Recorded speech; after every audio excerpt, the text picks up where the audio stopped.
Assalamualaikum warahmatullahi wabarakatuh. Nama saya Deli Romatila Mariani dari Ilmu Pemerintahan 2019 kelas B. Di sini saya akan menjelaskan tentang MKCH, yaitu Matan Keyakinan dan Cita-Cita Hidup Muhammadiyah. Nah, matan sendiri bisa diartikan dari bahasa Arab yang artinya makna atau isi. Keyakinan yaitu yang diyakini, dan cita-cita itu yang ingin diinginkan. Cita-cita dan tujuan organisasi terumuskan dalam MKCH. MKCH juga bisa dikatakan sebagai ideologi Muhammadiyah dan dikatakan ruh dari Muhammadiyah. Muhammadiyah secara fenomena terbagi menjadi 3 klasifikasi. Yang pertama, Muhammadiyah teoritis, di mana orang-orang tahu betul tentang konsep dasar serta doktrin-doktrin dari Muhammadiyah secara teori. Yang kedua, Muhammadiyah aplikatif, yang disebut juga sebagai aktivis. Adanya orang-orang yang memilitan di Muhammadiyah namun tidak mengerti tentang doktrin-doktrinnya. Yang ketiga, Muhammadiyah adalah integratif, yang dia juga sebagai aktivis, praktis, dan memperdalami konsep-konsepnya. Lalu, pada saat itu tidak ada organisasi keislaman yang sepanjang NU dan Muhammadiyah. Pada masa penjajahan, lalu Muhammadiyah itu didirikan pada masa jajahan Belanda. Visi dan misinya dimulai dari masa itu, dan seiring berjalannya waktu akan berubah. Lalu NKCH sendiri itu lahir pada tahun 1969 yang di Tanwir yang ada di Ponorogo. Nah, pada Orde Baru, pemimpin Indonesia saat itu ingin membuat instrumen melalui dunia politik. Adanya dipolisasi dan adanya diideologis. Lalu Muhammadiyah itu menyikapi era Orde Baru dengan latar belakangnya yang sudah saya jelaskan tadi, dengan asas-asas Pancasila. Lalu dari situlah berubah Muhammadiyah menyikapi era Orde Baru, dan dirumuskanlah MKCH. Lalu jika tidak seperti itu, mereka akan dibubarkan. Tujuan dari Muhammadiyah itu ada di MKCH. Cita-citanya untuk terbentuk dan mewujudkannya masyarakat Islam yang sebenarnya menyebarkan dan menggembirakan ajaran agama Islam yang awalnya di Jogja saja, lalu direvisi lagi dan disetujui oleh Hindia Belanda menjadi masyarakat Islam, dan visinya yaitu masyarakat Islam yang sebenar-benarnya berdasar dengan Al-Quran dan Al-Hadis. Lalu dengan cara kerjanya, dengan memberikan penjelasan serta penjelasan Muhammadiyah dalam bidang pendidikan dan bidang-bidang lainnya. Lalu untuk ruang lingkup ajaran Islam ada luas. Lalu dari itulah disederhanakan menjadi yang pertama akidah, yaitu keyakinan yang berdasar dan bersifat hati. Lalu yang kedua ibadah.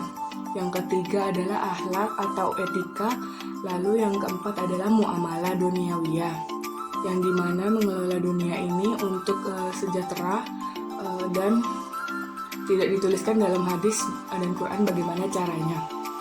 Lalu konsep dan praktek Muhammadiyah dalam 4 hal tersebut, yaitu di bidang akidah sifatnya tegas, asli, lalu murni, lalu kokoh, dan sering dinilai kaku karena agamanya tidak ingin ada campur tangan tidak ingin adanya campuran dalam agama, tetapi mereka masih toleran terhadap yang lainnya. Lalu yang kedua itu ibadah, yaitu menjalankan ibadah sesuai dengan sebagai sarana mendekatkan diri kepada Allah sesuai dengan perintah Allah dan dalam batas wajar. Yang ketiga adalah akhlak, yang dimana seluruh warga Muhammadiyah itu memberikan contoh yang baik dalam akhlak. Lalu yang keempat itu muamalah, karena Nabi dan Rasul itu tidak mengatur, maka Muhammadiyah sendiri itu bekerja untuk mengelola tersebut. Dalam pakar-pakar tata negara yang ada di Indonesia berpendapat bahwa Indonesia, perbedaan terkait model-model negara itu bagaimana bagi Muhammadiyah ada termasuk urusan muamalah dan duniawiyah.